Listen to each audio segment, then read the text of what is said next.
আসসালামু আলাইকুম। Channel I সংবাদে আপনাদের সবাইকে আমন্ত্রণ জানাচ্ছি আমি আল আভি জাহান। বিস্তারিত সংবাদের শুরুতেই জানিয়ে দিচ্ছি ফ্রেশ আটা ময়দা সুজি সংবাদ শিরোনামগুলো। পেহেলগাম হত্যাকাণ্ড নিয়ে দুদেশের উত্তেজনার মধ্যেই ভারতের ব্ল্যাকআউট মহড়া, পাকিস্তানে জরুরি পার্লামেন্ট অধিবেশন আজ। মানবিক করিডোর নিয়ে চুক্তি হয়নি জানালেন রোহিঙ্গা বিষয়ক হাই রিপ্রেজেন্টেটিভ। মিয়ানমারের অভ্যন্তরীণ সংকটকে প্রত্যাবাসনের সুযোগ মনে করেন পররাষ্ট্র উপদেষ্টা। স্থিতিশীল বাংলাদেশ দেখতে চায় রাশিয়া, বিএনপি মহাসচিব রুশ রাষ্ট্রদূতের বৈঠকে নির্বাচিত সরকারের সঙ্গে কাজ করতে আগ্রহ প্রকাশ। এবং দুই উপদেষ্টার এপিএসপিও এবং সাবেক এনসিপি নেতার দুর্নীতির অভিযোগ অনুসন্ধানে দুদক। দুর্নীতির অভিযোগে বেশ কয়েকজনের বিরুদ্ধে মামলা।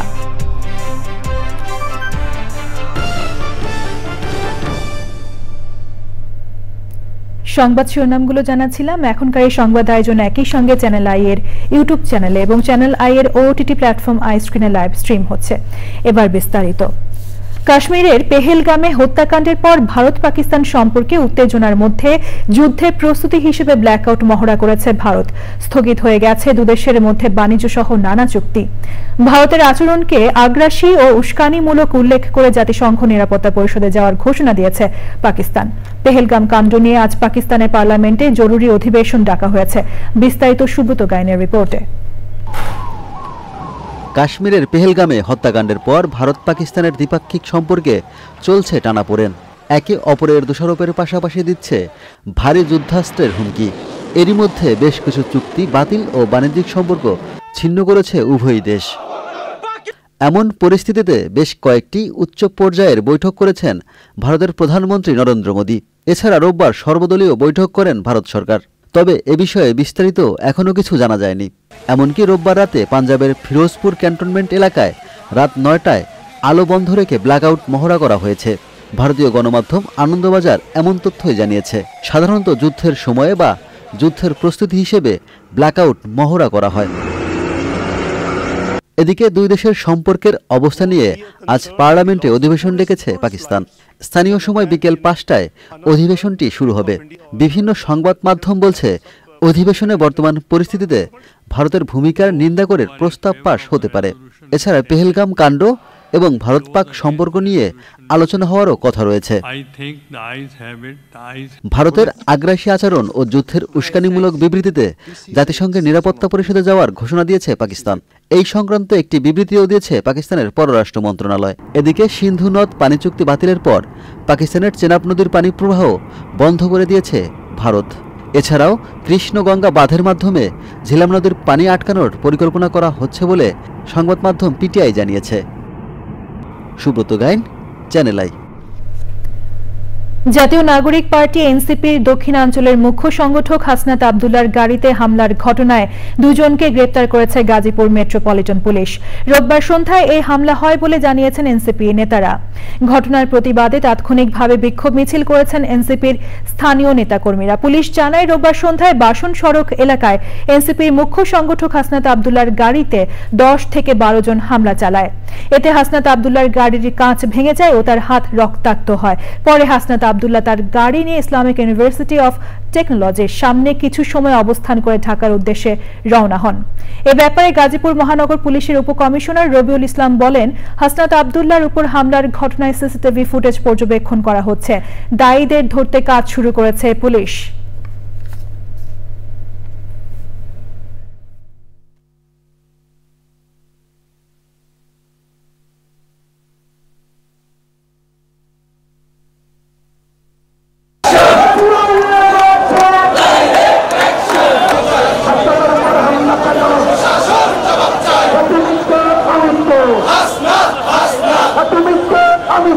Hasnat, Hasnat,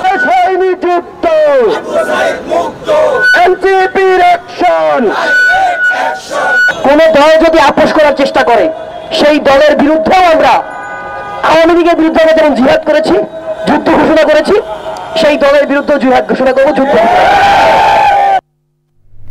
মানবিক করিডোর নিয়ে কারোর সঙ্গে কোনো চুক্তি হয়নি বলে নিশ্চিত করেছেন প্রধান উপদেষ্টার রোহিঙ্গা বিষয়ক high representative doctor Khalilur Rahman. তিনি বলেন, মিয়ানমারের অভ্যন্তরে অস্থিরতা তৈরি করবে না বাংলাদেশ।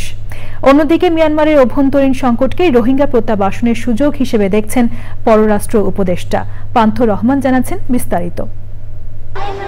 একদিকে মিয়ানমারের অভ্যন্তরীণ যুদ্ধাবস্থা, অন্যদিকে বাংলাদেশের আশ্রয়ে বাস্তুহারা 11 লাখের বেশি রোহিঙ্গা পুরো অঞ্চলকে করেছে অনিরাপদ। তৈরি হয়েছে ভূরাজনৈতিক সংকট। তার উপর নতুন করে প্রতিদিন গড়ে 30 জন রোহিঙ্গা ঢুকছে বাংলাদেশে। সব মিলিয়ে গত কিছুদিনে অনুপ্রবেশের সংখ্যা লাখ ছাড়িয়েছে। রোহিঙ্গা প্রত্যাবাসন, আঞ্চলিক নিরাপত্তার উপর কৌশলগত প্রভাব ও সমাধানের পথ নিয়ে আলোচনায় বক্তারা শোনালেন শঙ্কা আর সম্ভাবনার কথা। রাখাইনে আরাকান আর্মির প্রভাব নিয়েও মিশ্র প্রতিক্রিয়া বক্তাদের।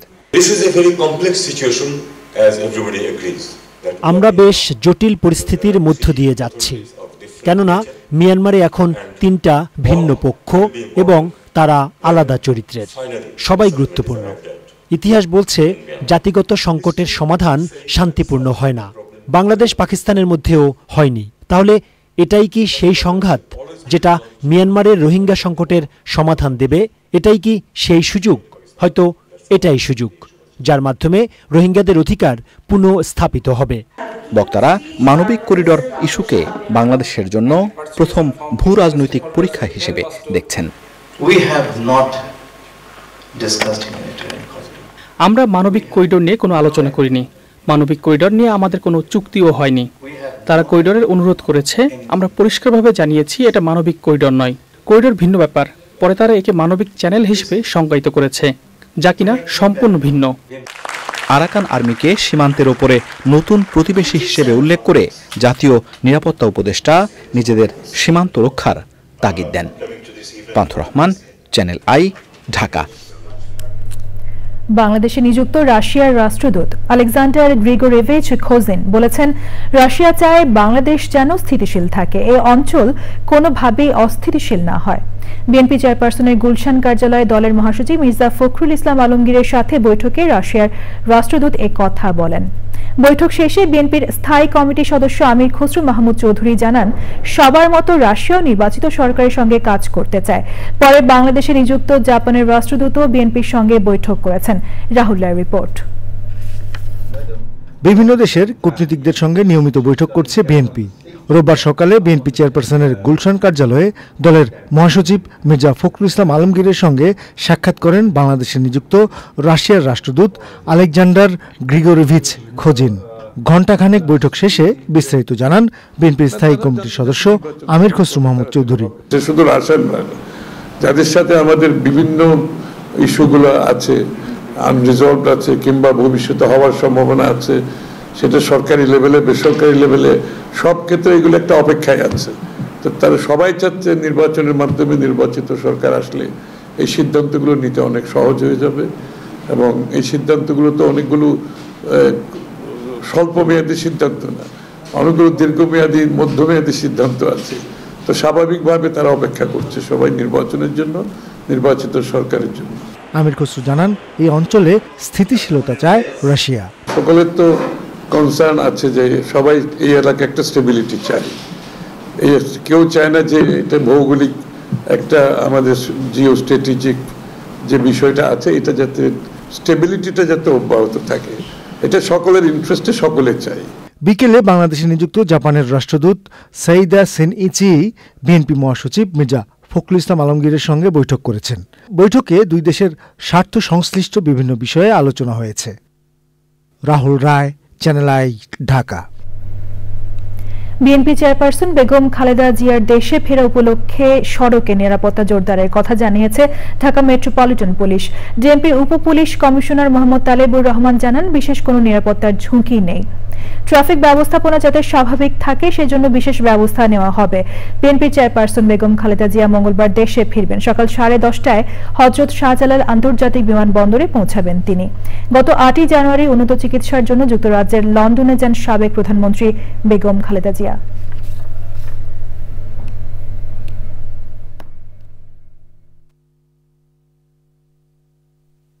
যাওয়ার পথটা যেন সুগম হয় এবং এখানে এয়ারপোর্ট থেকে তার বাসা অবধি যাতায়াতটা যেন সুশৃঙ্খলভাবে হয়, সেক্ষেত্রে আমাদের যে নিয়মিত পুলিশি কার্যক্রম থাকে তার বাইরে জনসমাগম এবং অন্যান্য ব্যবস্থা বিষয়গুলো বিবেচনা করে আমরা প্রয়োজনীয় অতিরিক্ত জনবল নিয়োগ করব। এর বাইরে ট্রাফিক ব্যবস্থাপনা সেটার জন্য প্রয়োজনীয় ব্যবস্থা গ্রহণ করব।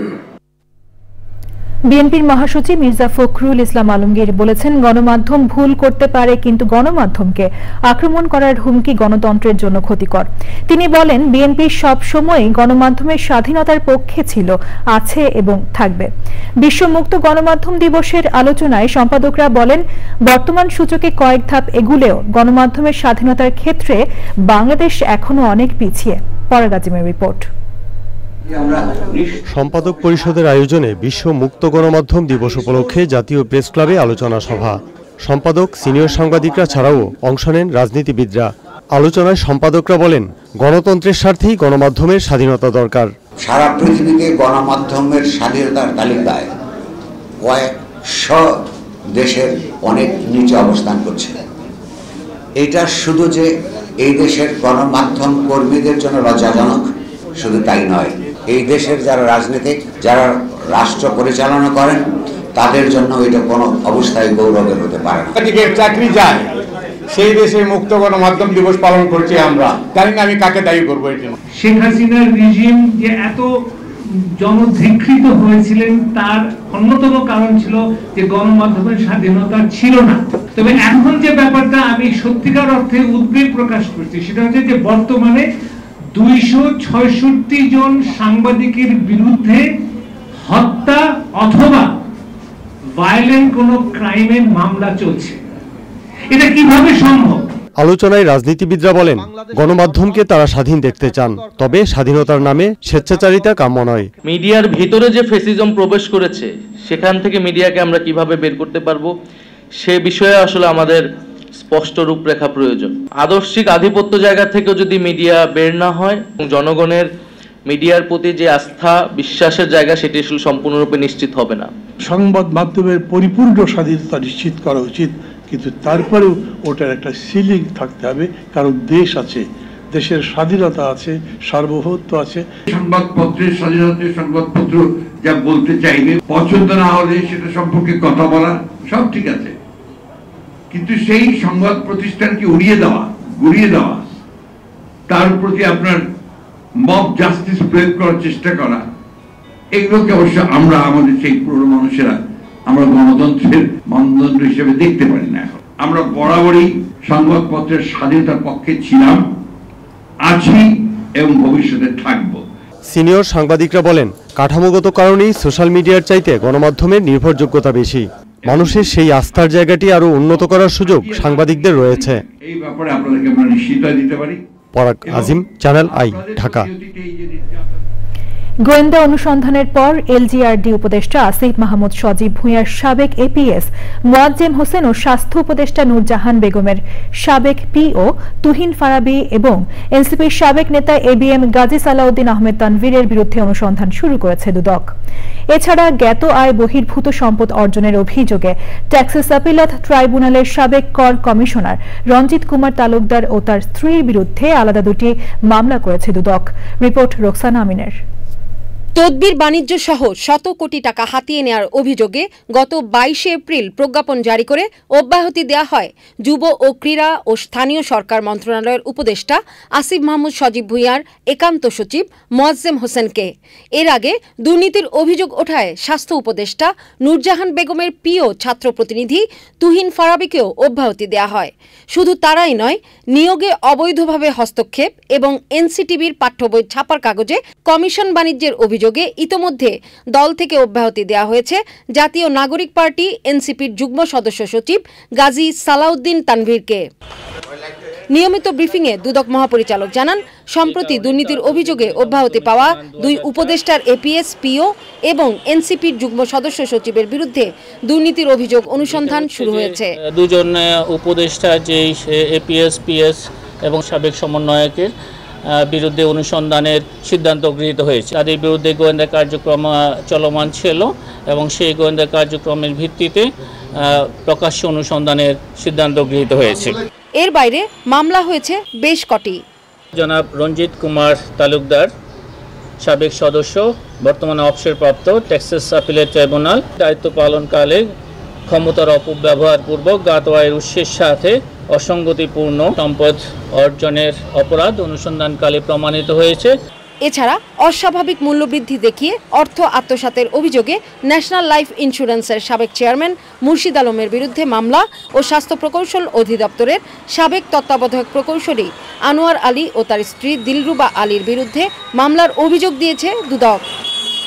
রোকসানা আমিন, চ্যানেল আই, ঢাকা। সময় হলো বিরতি নেওয়ার, ফিরে এসে আরো যা থাকছে। বিরতির পর আবারও আমন্ত্রণ জানাচ্ছি। তিস্তা মহাপরিকল্পনা বাস্তবায়নের দাবিতে রংপুরে গণপদযাত্রা করেছে তিস্তা নদী রক্ষা আন্দোলন। উত্তরের প্রাণ প্রকৃতি রক্ষায় অবিলম্বে তিস্তা মহাপরিকল্পনা বাস্তবায়নের দাবি জানিয়েছেন ভুক্তভোগীরা। কর্মসূচিতে তিস্তা মহাপরিকল্পনা এবং তিস্তা সহ অভিন্ন 54টি নদীর পানির ন্যায্য হিস্যা ভারত না দিলে লাগাতার আন্দোলন কর্মসূচি চালিয়ে যাওয়ার ঘোষণা দেওয়া হয়। এহসানুল হক সুমনের ভিডিও চিত্রে মেইনা লাভলির রিপোর্ট।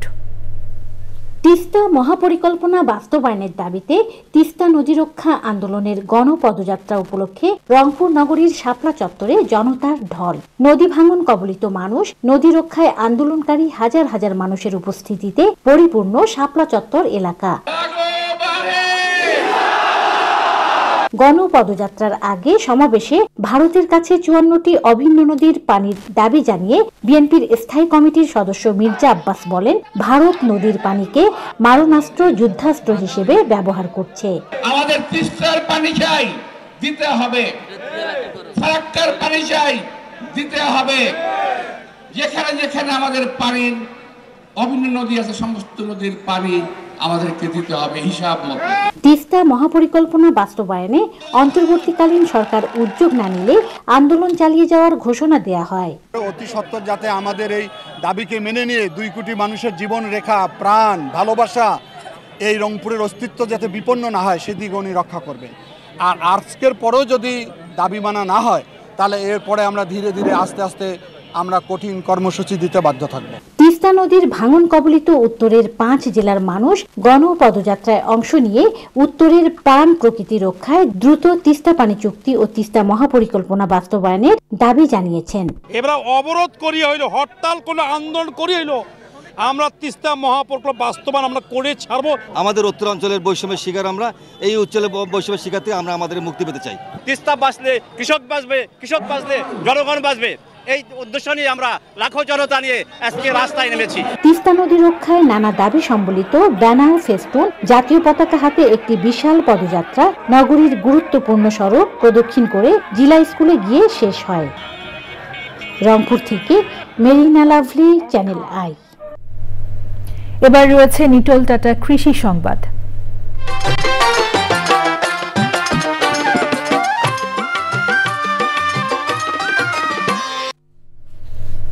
শরীয়তপুরের জাজিরায় এবার পাট আবাদের সময় বৃষ্টিপাত না হওয়ায় কিছুটা বিপাকে পড়েছেন কৃষক। কাঙ্ক্ষিত ফলন ঠিক রাখতে কৃষি বিভাগের পরামর্শে অনেকে ইতিমধ্যে সেচ দিয়ে পাটের বীজ ছিটিয়েছেন। শরীয়তপুর প্রতিনিধি এস এম মুজিবুর রহমানের রিপোর্ট। চৈত্র মাসের শেষের দিক থেকে বৈশাখের মাঝামাঝি সময় থেকেই জমিতে পাটের বীজ ফেলতে থাকেন কৃষক। তবে এবার এই সময়টাতে বৃষ্টিপাত না হওয়ায় বিপাকে পড়েছেন তারা। অনেক অগ্রগামী কৃষক সেচ দিয়ে পাট বুনলেও এখনো অনেকেই পর্যাপ্ত বৃষ্টির অপেক্ষায় দিন গুনছেন। আমরা বৃষ্টির অপেক্ষা করতেছি, যারা বৃষ্টির অপেক্ষা না করছে, যারা পানি পুনিতে বুনছে এগুলো কিছু জ্বালাইছে, কিছু জ্বালায় নাই। আর আমরা অপেক্ষা রয়েছি বৃষ্টির আশায়, বুনছি অথচ জ্বালাইতেছে না।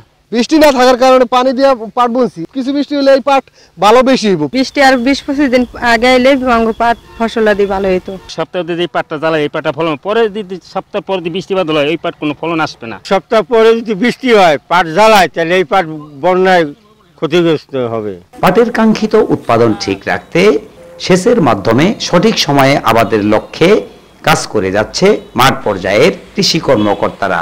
এই অঞ্চলে প্রয়োজনীয় বৃষ্টিপাত হয়নি, তাই পাটের আবাদ যাতে বিঘ্ন না ঘটে সেজন্য আমরা কৃষকদের সেচ প্রদানের মাধ্যমে পাট আবাদের পরামর্শ প্রদান করে যাচ্ছি।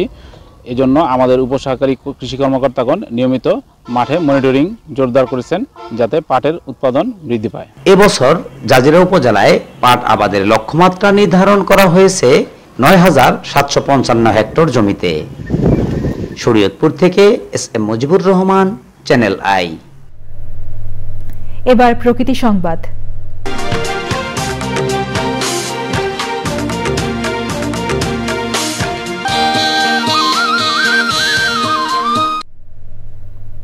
তীব্র ভাঙনে নদীগর্ভে বিলীন হয়ে গেছে গোপালগঞ্জের টুঙ্গিপাড়ার শৈলদাহ নদী তীরবর্তী সড়ক। এতে যোগাযোগ বিচ্ছিন্ন হয়ে চরম দুর্ভোগে 50,000-এর বেশি মানুষ। ভোগান্তি কমাতে দ্রুত সড়ক সংস্কারের দাবি ভুক্তভোগীদের। তবে অর্থ বরাদ্দ না থাকায় রাস্তা সংস্কারে তাৎক্ষণিক কোনো উদ্যোগ নিতে পারছে না বলে জানিয়েছে স্থানীয় প্রশাসন। গোপালগঞ্জ প্রতিনিধি আসাদুজ্জামান বাবুলের তথ্য, ভিডিওচিত্রে আফরোজা হাসির রিপোর্ট। পিচ ঢালা রাস্তায় নির্বিঘ্ন যোগাযোগ নিশ্চিতে কোটি টাকা ব্যয়ে শৈলদাহ নদীর তীর ঘেঁষে সড়ক নির্মাণ করে এলজিইডি। পণ্য পরিবহন, যান চলাচল সহ সড়কটি টুঙ্গিপাড়া উপজেলার ডুমুরিয়া ইউনিয়নের হাজারো মানুষের যোগাযোগের মাধ্যম। কিন্তু সম্প্রতি তীব্র ভাঙনে শৈলদাহ নদীগর্ভে বিলীন হয়ে গেছে সড়কটির 250 ফুট অংশ। এতে সরিষাবাড়ি, চিতলিয়া, তারাইল, জামাইবাজার ও মামার বাজার সহ যোগাযোগ বিচ্ছিন্ন অন্তত 15টি গ্রামের 1.5 লক্ষ মানুষ।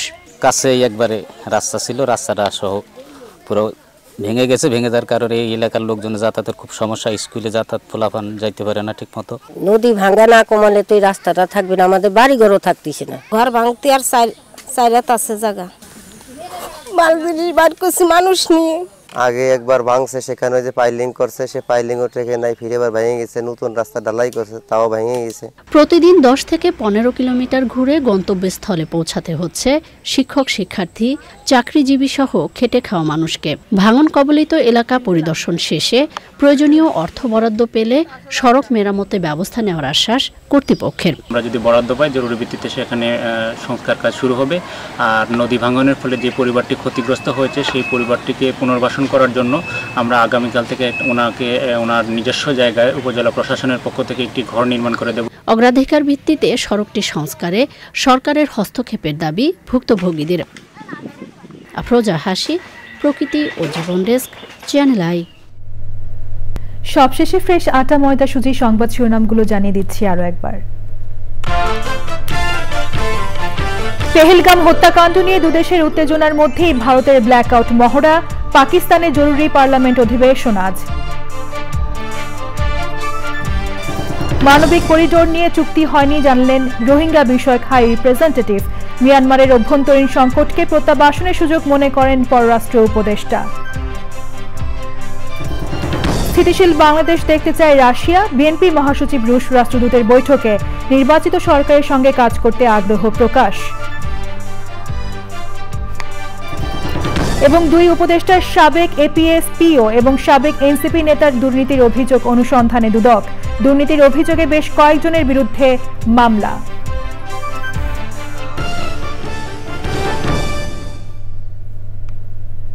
পরবর্তী শীর্ষ খবর দেখার আমন্ত্রণ জানিয়ে শেষ করছি। ধন্যবাদ সবাইকে।